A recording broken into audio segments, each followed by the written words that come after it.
जय मसीह सभी को। भजन संहिता अध्याय 116 वचन नंबर 1 से पढ़ेंगे। मैं यहोवा से प्रेम रखता हूँ क्योंकि उसने मेरे गिड़गिड़ाने को सुन लिया है। क्योंकि उसने मेरी ओर कान लगाया है, इसलिए मैं जीवन भर उसको पुकारा करूँगा। मृत्यु के बंधनों ने मुझे घेर लिया था और अधोलोक का भय मुझ पर आ पड़ा था। मुझे संकट और शोक भोगना पड़ा। तब मैंने यहोवा को पुकारा, हे यहोवा, मैं विनती करता हूँ, मेरा प्राण बचा ले। और उसी अध्याय में आगे कंटिन्यू अगर पढ़ेंगे तो, लेकिन पूरा ना पढ़ते हुए हम यहाँ पे वचन 5 में जाते हैं। बोलते हैं, यहोवा अनुग्रहकारी और धर्मी है, हाँ हमारा परमेश्वर दयालु है। यहोवा भोलों की रक्षा करता है। मैं निर्बल हो गया था और उसने मुझे बचा लिया। हे मेरे प्राण, फिर से शांत हो जा, क्योंकि यहोवा ने तेरा उपकार किया है। तूने तो मेरे प्राण को मृत्यु से, मेरी आँखों को आंसू बहाने से और मेरे पैरों को ठोकर खाने से बचाया है। सो प्रार्थना करते हैं। प्यारे पिता परमेश्वर, हम धन्यवाद करते प्रभु जी इस दिन के लिए। परमेश्वर जीवित परमेश्वर,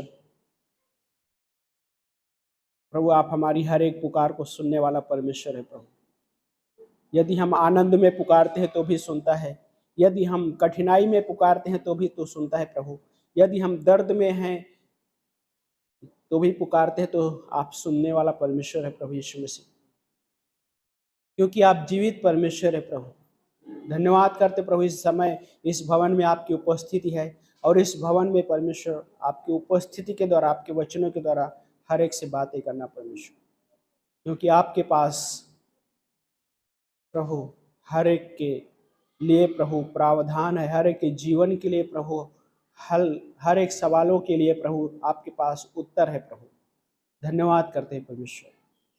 प्रभु आप जानते हैं परमेश्वर हर एक के जीवन को प्रभु, क्योंकि आपने बनाया है।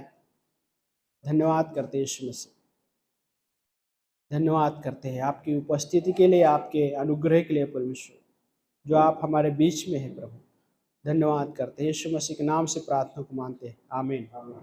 सो बैठ सकते आप सभी।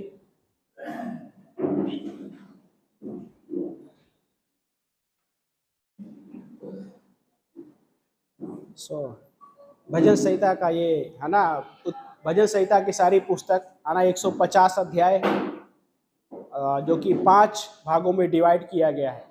तो ये इसका जो आखिरी वाला भाग है ना, उस हिस्से में ये भजन संहिता 116 है। सो 107 अध्याय से 150 अध्याय तक 5वें भाग में है। और ये उत्पत्ति से लेकर 5 किताब जो है पेंटाटुक कहा जाता है। पेंटाटुक मतलब 5 किताबें। सो उस 5 किताबों का विभाजन है भजन संहिता में भी। और ये 5वां हिस्सा जो कि पुस्तक 5वीं पुस्तक कौन सी है उत्पत्ति से 5 किताब, व्यवस्था विवरण। तो व्यवस्था विवरण में वचन का जो मुख्य कीवर्ड है वो है वचन। सो वो अगर आप देखेंगे तो 119 अध्याय में जो पंक्ति आप पढ़ेंगे तो वहाँ पे बहुत सारे बार वचन से रिलेटेड जब भजनकार लिखता है तो वचन को महत्व देते हुए, वचन शब्द को प्रकट करते हुए लिख रहे हैं। लेकिन 116 अध्याय में एक प्रार्थना का हिस्सा है, और ये प्रार्थना क्योंकि रियल है, लोग जिस सिचुएशन से जा रहे थे उस हालत में, सिचुएशन में किस तरीके से परमेश्वर पे भरोसा किया और परमेश्वर के कार्य को देखा, परमेश्वर के हाथ को देखा उन्होंने। और यहाँ पे वही लिख रहा है कि मैं यहोवा से प्रेम रखता हूँ क्योंकि उसने मेरे गिड़गिड़ाने को सुन लिया है ना। सो यहाँ पे गिड़गिड़ाने वाला कोई है ना कि प्रार्थना किया, और गिड़गिड़ाना कई प्रकार की हो सकती है ना। गिड़गिड़ाना कुछ मांगने के जैसा, गिड़गिड़ाना ये है कि अपने ज़रूरतों को ही सिर्फ नहीं परंतु अपने जीवन के उन हिस्सों को परमेश्वर के सामने रखना, और उसके साथ साथ अपनी तकलीफों को भी उसके सामने रखना। लेकिन यहाँ पे कह रहा है कि उसने मेरी सुन ली है, मेरी पुकार को, मेरी गिड़गिड़ाहट को। सो वचन 2 में बोलता है क्योंकि उसने मेरी ओर कान लगाया है, इसलिए मैं जीवन भर उसको पुकारा करूंगा। सो यहाँ पे जो हिस्सा है प्रार्थना सुनने का, जो मुख्य हिस्सा कि परमेश्वर हमारी प्रार्थनाओं को सुनता है, परमेश्वर के प्रेम के क्या बोलते हैं, प्रेम के आधार पे सुनता है। हमारा प्रेम कैसा पता है कि क्या बोलते हैं कि एक पेड़ है तो उस पेड़ से जो वही फ्रूट निकलेगा जिस चीज का वो पेड़ है। सो परमेश्वर द्वारा हमारे अंदर जो प्रेम उड़ेला गया और वही प्रेम हम उसी के प्रेम से हम भी प्रेम कर सकते हैं उस परमेश्वर को सॉरी। लेकिन परमेश्वर जब हमारी प्रार्थना को सुन रहा है तो अपने प्रेम के आधार पर सुन रहा है। और दूसरा उसको सब कुछ पता है, हर एक चीजें मनुष्य के जीवन के बारे में, विश्वासी के जीवन के बारे में हर एक हिस्सा उसको पता है। लेकिन फिर भी वो परमेश्वर के पास हम क्यों आते हैं? हम इसलिए आते हैं क्योंकि वो हमसे प्रेम करता है। हम इसलिए उसके पास आते हैं क्योंकि वो हमारी जरूरत को जानते हुए फिर भी हम इसलिए आते हैं कि हमारा एक संबंध है उसके साथ। उस संबंध में हम उससे मांगते हैं, हम उसके साथ प्रार्थना करते हैं, हम उस संबंध में उस परमेश्वर से बातें करते हैं। और यह है कि वो हमसे प्रेम करता है, इसलिए हम उससे प्रार्थना करते हैं। और वो अपने प्रेम के आधार पे परमेश्वर जब दे रहा है तो कैसा देगा? नफरत के आधार पे कोई अगर किसी को कुछ देता है तो कैसे वो चीजें नहीं दे सकता जो उसको जरूरत है ना? जो उसको जरूरत है वो चीज नहीं दे सकता। लेकिन प्रेम के आधार पे जब कोई मांगता है तो वो देने वाला वो चीजें देगा जो बेस्ट देता है। और उस परमेश्वर ने हमारे लाइफ में वही किया। वो परमेश्वर ने हमें जब भी दिया जो चीजें, हमें बेस्ट दिया। वो हमें क्या बोलते हैं इस दुनिया में है ना, सेकेंड हैंड जो माल होते हैं, सामान होते हैं, वैसा नहीं है। क्योंकि वो परमेश्वर सुनने वाला परमेश्वर है। और बाइबल में अब्राहम ने प्रार्थना किया जब परमेश्वर सदोम और मोरा को नष्ट करने वाला था, और नष्ट करने के लिए जब परमेश्वर जा रहा था उस समय में परमेश्वर से अब्राहम प्रार्थना किया। और प्रार्थना किस प्रकार का था? परमेश्वर, क्या सदोम और मोरा में 50 लोग होंगे तो भी आप नष्ट कर दोगे? फिर उसके बाद परमेश्वर बोलता है मैं नहीं नष्ट करूंगा अगर इतने लोग हैं तो भी। फिर परमेश्वर के पास जाते हैं, परमेश्वर यदि वहां पे 30 लोग होंगे तो भी क्या नष्ट कर दोगे? फिर भी परमेश्वर सुनता है। फिर परमेश्वर, क्या वहां पे 20 लोग होंगे तो भी आप नष्ट कर देंगे? और आखिरी में परमेश्वर अब्राहम बोलते हैं परमेश्वर लास्ट बार एक प्रार्थना और है मेरा, क्या वहां पे 10 लोग होंगे तो क्या आप फिर भी नष्ट कर देंगे? परमेश्वर बोलता है नहीं, मैं नहीं नष्ट करूंगा। लेकिन लूत के घराने में कितने लोग थे? लूत पति पत्नी 2 हो गए, उनकी 2 बेटियां थी, 4 लोग। उनकी सगाई हो चुकी थी, 2 मिला के दोनों बेटियों के 6 हो गए। लेकिन अब्राहम ने कितना लोगों का काउंटिंग दिया गॉड को? 10 लोगों की काउंटिंग दिया। हाँ, 10 लोगों की काउंटिंग दी। कहने का मतलब कि प्रेयर उस तरीके से अब्राहम ने काउंटिंग के अनुसार देखा जाए तो आगे पीछे रखा, लेकिन परमेश्वर ने उतना सुना जो अब्राहम बोल भी नहीं पाया। परमेश्वर वो परमेश्वर है जो कई बार हम परमेश्वर के सामने बोल भी नहीं पाते प्रार्थना में, वो भी प्रार्थना वो सुनता है, क्योंकि वो परमेश्वर का हार्ट है वैसा। और दूसरी बात और एक चीज और है, बोलते कि जब हमारे मन में किसी है ना, एक साधारण हिस्सा कि जब हमारे मन में किसी का सम्मान होता है तो क्या होता है ना, जब सम्मान होता है तो उस व्यक्ति का आप धीरज से उसको सुनते हैं। हाँ, और वो व्यक्ति की ओर एक अलग प्रकार का झुकाव होता है। लेकिन परमेश्वर वैसे ही है। परमेश्वर हमारा जीवन में हमारे जीवन में हर एक हिस्से से गुजर रहे हैं तो भी वो जान रहा है। और उसके साथ साथ वो परमेश्वर हमारा केयर कर रहा है, और केयर करते हुए वो परमेश्वर हमारी सुनता है। और सुनने के लिए कैसा, वो झुकता है। फ्राइडे के क्लास में हम पढ़ रहे थे, लाइक भजनकार बोलता है कि मैं गड्ढे में, विनाश के गड्ढे में गिरा हुआ। भजन संहिता 40 अध्याय में जब पढ़ेंगे वहां पे, भजन संहिता 40 अध्याय वचन नंबर 2 में लिखा है कि उसने मुझे विनाश के गड्ढे में से, दलदल के कीचड़ में से निकाला, और उसने मेरे पैरों को चट्टान पर स्थिर करके मेरे कदमों को दृढ़ किया। हाँ, लेकिन उससे पहले वचन नंबर 1 में जब पढ़ेंगे तो क्या बोलता है कि मैं धैर्य से यहोवा की प्रतीक्षा करता रहा, और उसने मेरी ओर झुक कर मेरी दुहाई सुनी। मेरी ओर झुक कर मेरी दुहाई सुनी। झुकना कैसा होता है? और उसके दूसरी पंक्ति में बोलता है कि उसने मुझे क्या किया है कि विनाश के गड्ढे में से और दलदल के कीचड़ से निकाला है। तो गड्ढे में, है ना, वो व्यक्ति गड्ढे में गिरा हुआ जैसा, सो है ना, यदि कोई नीचे है तभी उसकी ओर झुकना पड़ता है ना।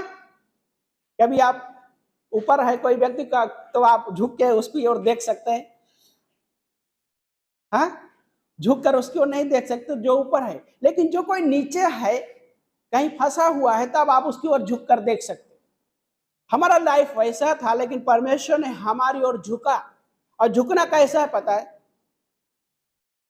ये भजनकार बोलते हैं 40 में कि उस, क्या बोलते हैं कि मुझे विनाश के गड्ढे में से निकाला उसने। विनाश के गड्ढे मतलब बहुत टफ सिचुएशन है। और अगला हिस्से में वो बोलते हैं कि दलदल के कीचड़ से मुझे निकाला। सोचने जैसा है कि ये संसार वैसा है, एक प्रकार का ऐसा दलदल में जब फंस जाते हैं तो स्वयं खुद से वो अपने आप को निकलना बहुत मुश्किल हो जाता है। लेकिन वो परमेश्वर उस जगह पे झुकने वाला परमेश्वर है, उस जगह पे आता है, और वही है यीशु मसीह। सोचिए, स्वर्ग में विराजमान परमेश्वर, उसको किसी वस्तु की कमी नहीं, न मनुष्य के लायक दिए हुए चीजों को उसकी कमी है। लेकिन वो परमेश्वर फिर भी इस दुनिया में हमारे पास आया कि लाइक क्या बोलते हैं कि हम पाप के दलदल में थे, हम मृत्यु की छाया में थे, फिर भी वो परमेश्वर हमारे साथ क्या किया, बैठा हो, हमारे साथ संगति किया। शास्त्रीय फरीसियों ने दोष लगाया यीशु मसीह पे। कैसा दोष लगाया? तू तो पापियों और चुंगी लेने वालों के साथ उठता बैठता और खाता पीता। यीशु मसीह को कहा गया कि तुम्हारा, है ना, शिष्यों से बोला कि तुम्हारा जो गुरु है पापियों के संग बैठता उठता, चुंगी लेने वालों के साथ बैठता उठता और खाता पीता है। यीशु मसीह ऐसे लोगों के संग बैठा जिन्हें समाज ठुकरा रहा था, लेकिन परमेश्वर ने ठुकराया नहीं। परमेश्वर ने उनसे वही प्रेम किया जिस प्रेम के आधार पे हमारी प्रार्थनाओं को सुनता है। वही प्रेम उनसे भी किया और वही प्रेम हमसे भी किया, और उसी प्रेम के आधार पे हमारी पुकार को भी सुनता है, हमारी गिड़गिड़ाहट को भी सुनता है।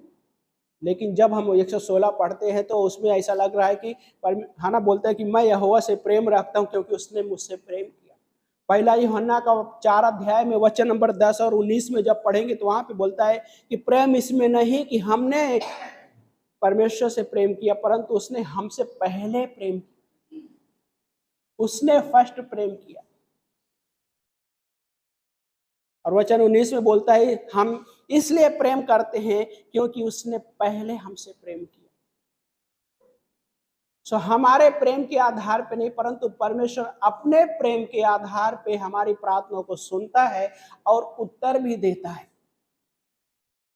और इस भजनकार में एक हिस्सा जो हमने पढ़े वहां पे बोलता है, वचन नंबर 7 में बोलता है, हे मेरे प्राण फिर से शांत हो जा।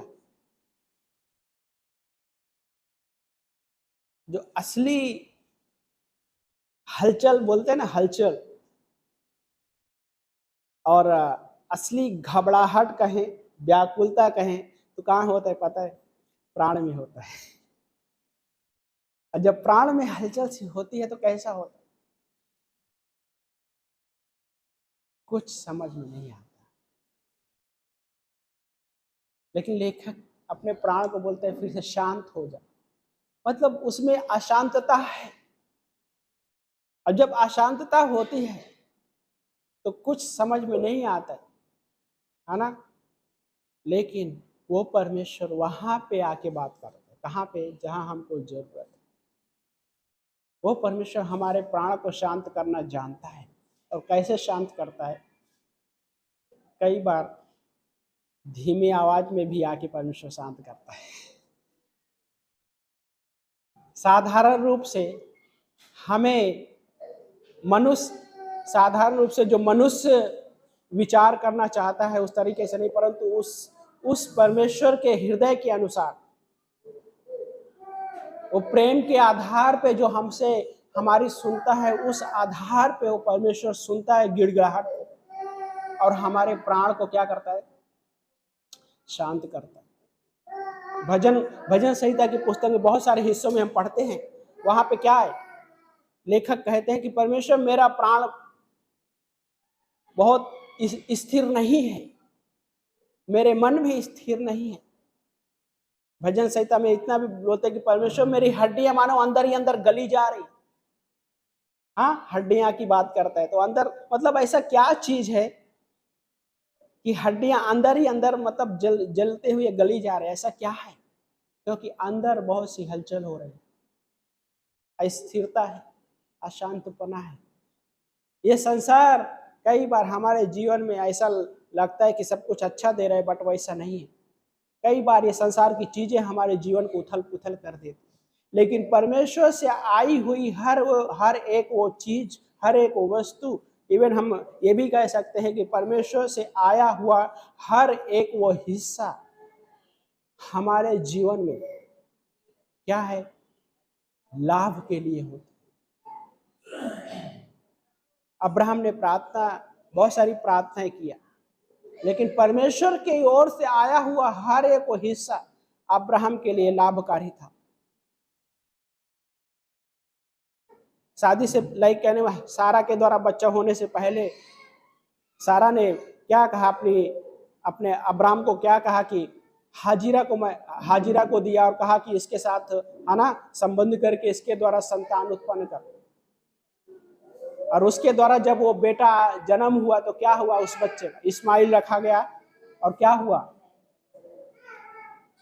उस बच्चे ने इसहाक जब जन्म हुआ तो उसका मजाक उड़ाया, ठट्ठा उड़ाया। परमेश्वर ने प्रॉमिस किया था कि तेरे द्वारा जो संतान होगी वो वंश कहलाएगा, इस्माइल नहीं, तेरे द्वारा, मतलब तेरे और सारा के द्वारा जो होगा। और दिन क्या हुआ? इस्माइल बाद में इसहाक का मजाक उड़ाया। कैसा मजाक उड़ाया? बहुत बेकार मजाक था भाई। लेकिन जब सारा के द्वारा जो इसहाक वादे का पुत्र कहलाता है वो हुआ, क्या था?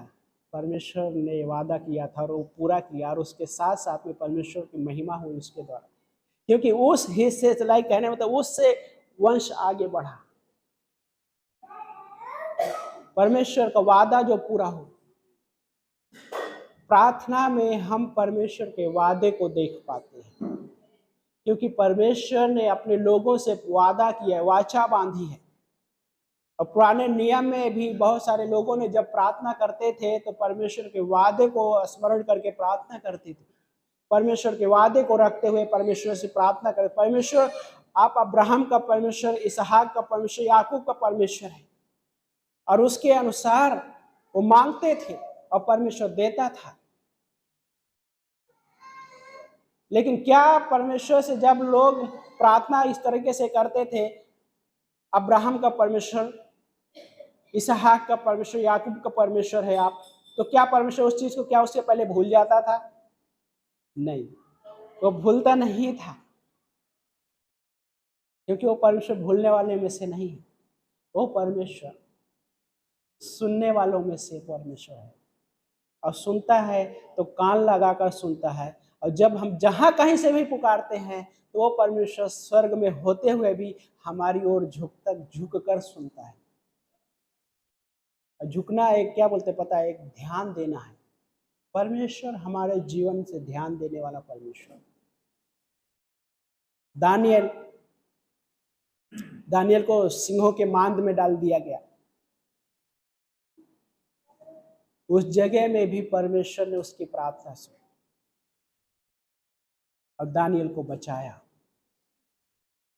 क्योंकि वो परमेश्वर हमारी कठिनाई में के गड्ढों में आकर हमारे साथ संगति करना जानता है और उस गड्ढे में भी हमारी प्रार्थनाओं को सुनता है।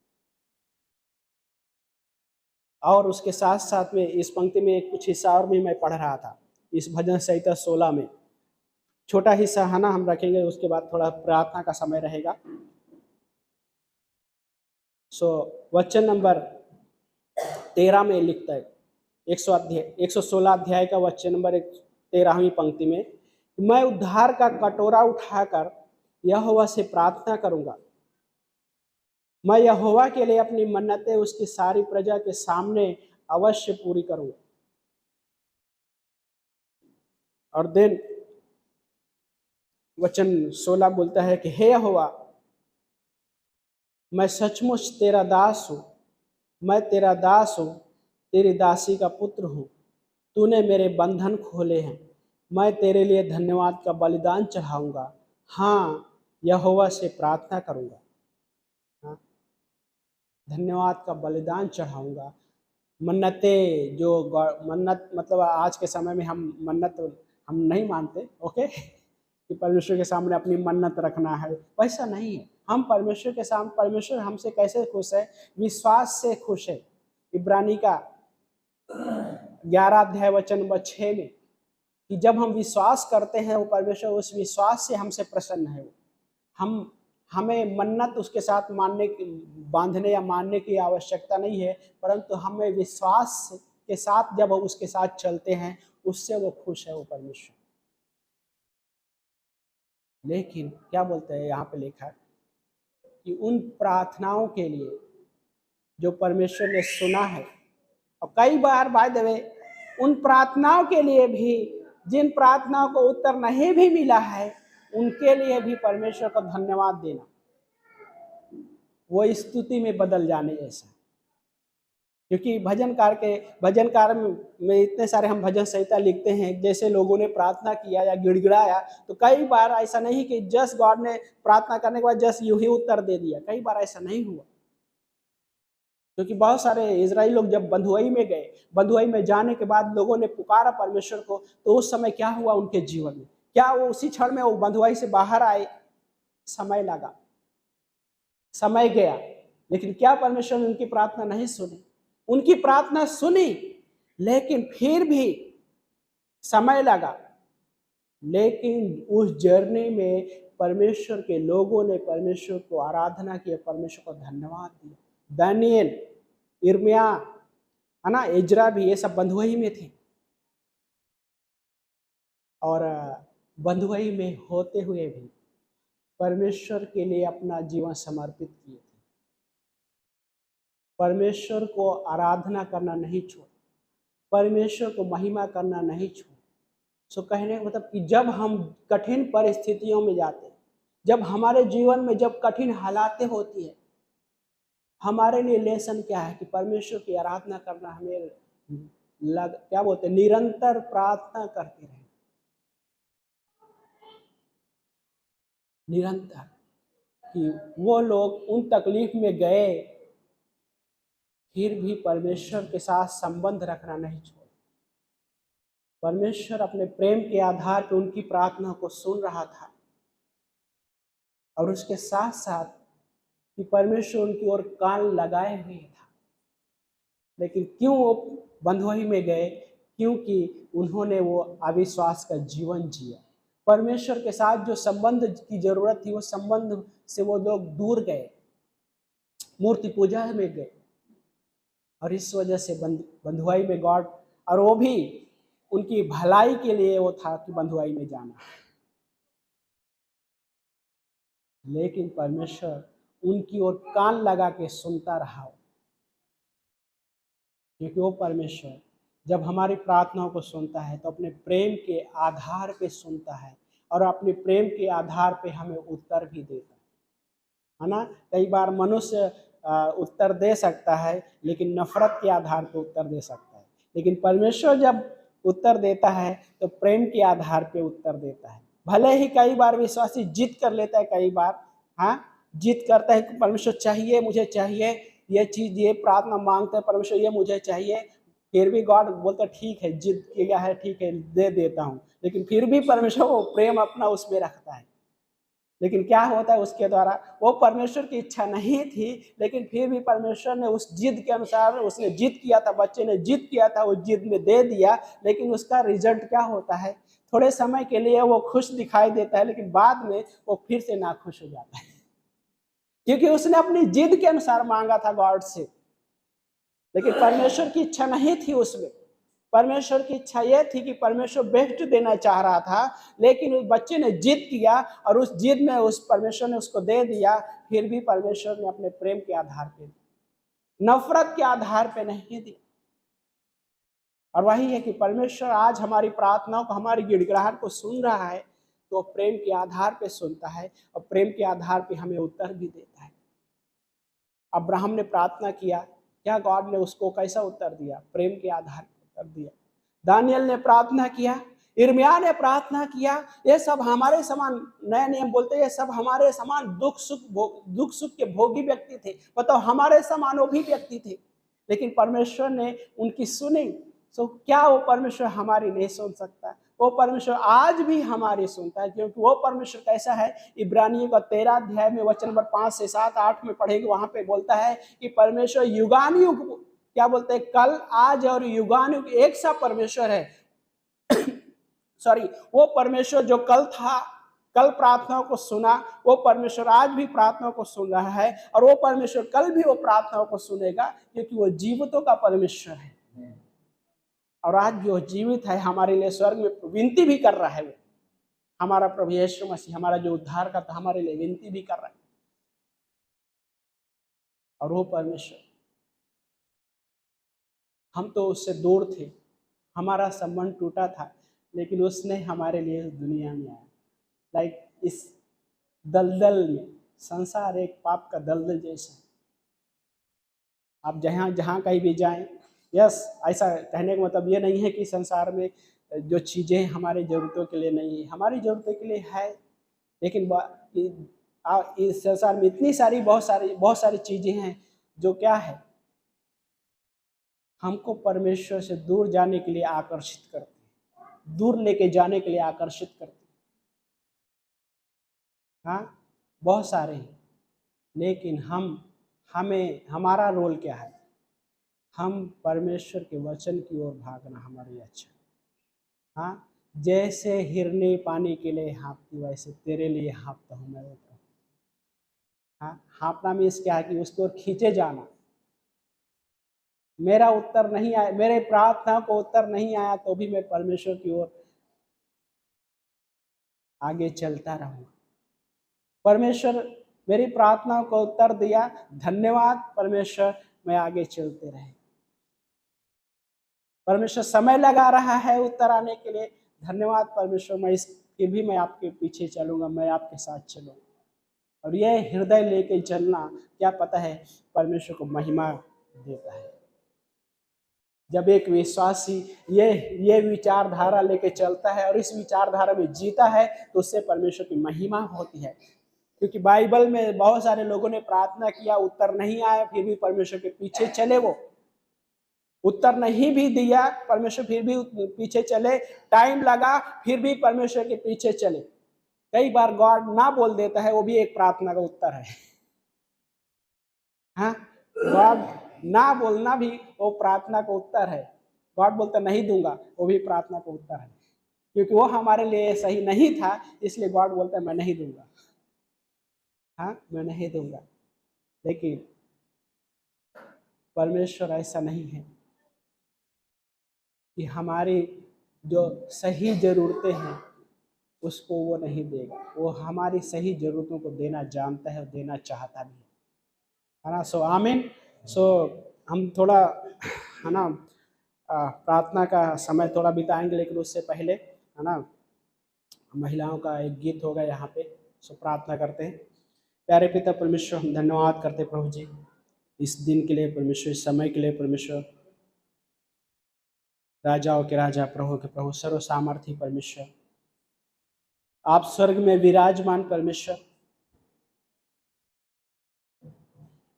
लेकिन फिर भी आप हमारी प्रार्थनाओं को सुनता है, हमारी ओर कान लगाकर प्रभु सुनता है, हमारी ओर झुकता है परमेश्वर जब हम गड्ढे में रहते हैं।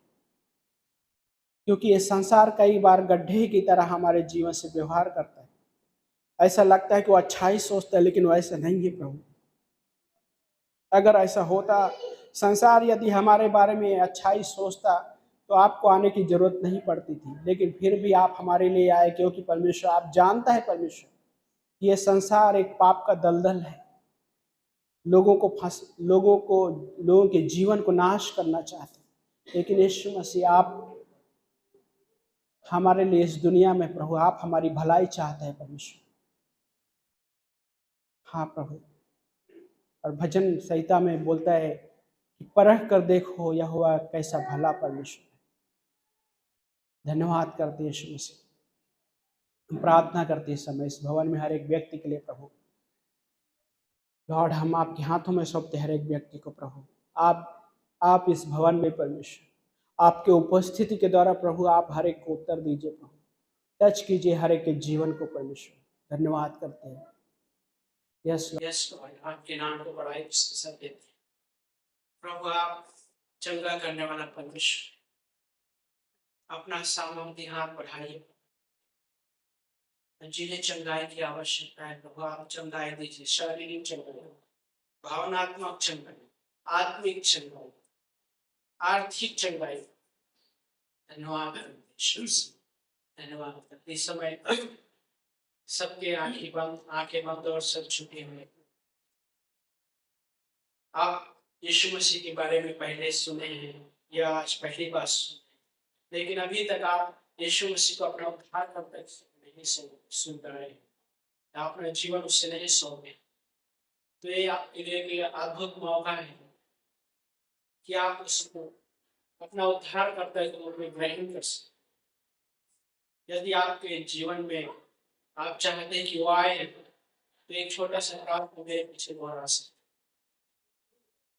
हे प्रभु यीशु, मैं धन्यवाद देता हूँ। हे प्रभु यीशु, मैं आपके नाम में विश्वास करता हूँ कि आप मेरे पापों के लिए सूली पे मारे गए, कब्र में दफनाए गए, तीसरे दिन जी उठे। इस संदेश पर विश्वास करता हूँ। मैं अपने पापों को आपके नाम में क्षमा मांगता हूँ। धन्यवाद देते हैं, मेरी प्रार्थना यीशु मसीह के नाम से धन्यवाद करते हैं परमेश्वर। क्या प्रार्थना है प्रभु, सुनने वाला परमेश्वर, राजाओं के राजा, आप ऊंचा उठाने से सराहना पर आप यीशु मसीह के नाम से प्रार्थना मांगते हैं।